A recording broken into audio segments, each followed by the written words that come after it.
menakutkan hanya untuk perkongsian sahaja. Diharap anda jangan mudah taksub dan percaya dengan cerita yang saya sampaikan. Yang syirik jangan sengaja dicari.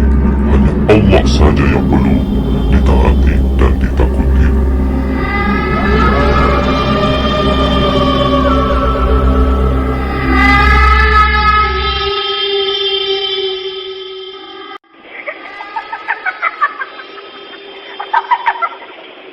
Namaku Jan, bukan nama sebenar. Aku ingin berkongsi kisah seram yang berlaku sewaktu aku dan keluarga menginap di apartmen yang terletak di Jeram. Nama apartmen terpaksa dirahsiakan. Kisahnya bermula apabila pada suatu hari aku ingin berjalan-jalan makan angin di pantai Jeram. Jadi aku pun cari kalau-kalau ada homestay di kawasan tu. Puas aku mencari. Akhirnya aku pun dapat satu unit homestay di sebuah apartmen. Aku pun terus membuat tempahan. Apartmen tu ada kolam renang, jadi anak-anak aku pasti seronok. Setiba hari tersebut, aku pun sampai di apartmen tu. Sampai-sampai je aku tengok apartmen tu sunyi dan suram. Aku dah tak sedar hati, tapi aku layan sajalah. Buat apa nak takut diri sendiri. Lagipun anak-anak aku dah seronok sangat sebab nak mandi kolam. Aku tengok banyak unit rumah yang kosong. Aku pun fikir ada masalah apa dengan apartmen ni. Setelah mengambil kunci di pondok pengawal, aku terus masuk ke lift. Ting! Lift berhenti di tingkat 8. Aku pun keluar dan mencari unit rumah yang aku sewa. Kemudian aku pun masuk dan letak semua barang-barang yang kami bawa itu. Aku dah mula rasa tak sedap hati dan rasa berdebar-debar. Aku pun bacalah ayat-ayat Quran yang aku tahu sikit untuk tenangkan hati aku ni. Anak-anak aku dah tak sabar nak turun mandi kolam, jadi belum sempat duduk, aku pun turun semula. Setelah puas anak-anak mandi kolam, aku ajak mereka semua naik, manakala hari pun sudah lewat dan aku sendiri pun belum solat asar lagi. Sampai di bilik, aku mandi dan solat asar. Aku biarkan anak-anak aku bermain dulu. Selepas solat, aku baringlah di atas katil. Tiba-tiba, Abang! Abang! Aku terjaga. Isteri aku ada di sebelah mandang aku dengan muka yang berkerut. Lah, aku tertidur rupanya. Anak-anak aku pun aku tengok pun tertidur sama di sebelah aku. Mungkin penat sangat kot mereka mandi tadi. Abang, isteri aku goyangkan badan aku lagi. Aku yang dalam keadaan mamai tengok je muka dia. Ha, ada apa? Kata aku. Abang, ada orang main lampu bilik lah bang, kata isteri aku dalam keadaan hampir bisik-bisik. Bila aku dengar dia cakap macam tu, terus segar biji mata aku. Bilik mana? Aku tanya pada isteri aku. Bilik depan bang, jawab isteri aku. Aku tengok jam waktu tu dah hampir senja. Aku pun bingkas bangun. Perlahan aku keluar dan aku perhatikan saja bilik yang isteri aku masukkan. Dia main lampu lah.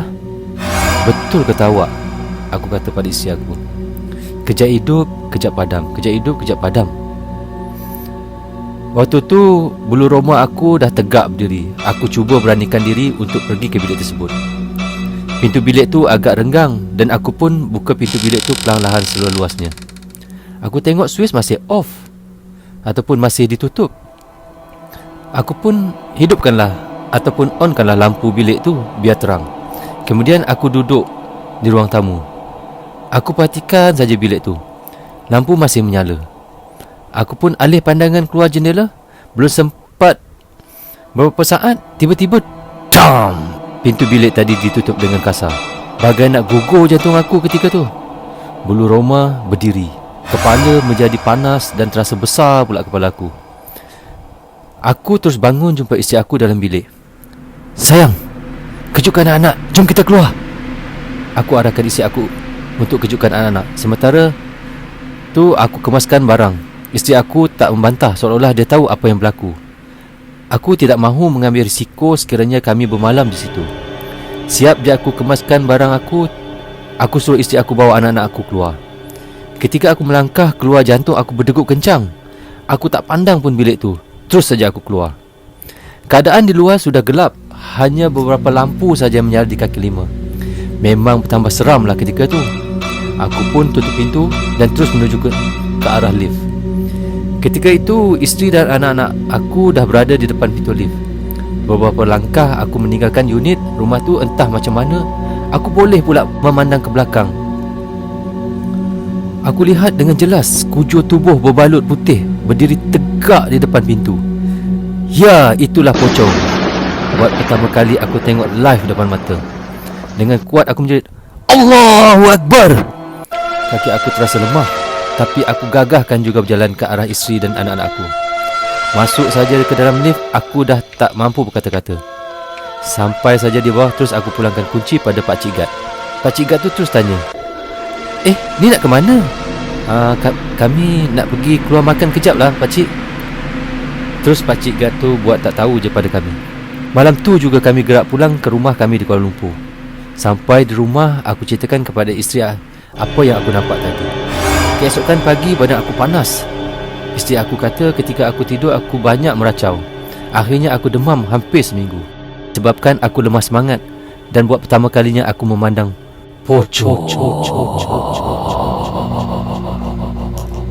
Terima kasih kepada anda yang mendengar rancangan Malam Menakutkan. Diminta anda jangan taksub serta percaya atau terikut-ikut dengan apa yang diceritakan. Anggaplah hanya hiburan semata-mata sahaja, tidak lebih dari itu. Bagi anda yang suka dengan apa yang saya ceritakan di Malam Menakutkan, anda boleh kongsikan di laman sosial anda. Dan jangan lupa untuk subscribe, komen atau like di channel Browser. Semoga kita berjumpa di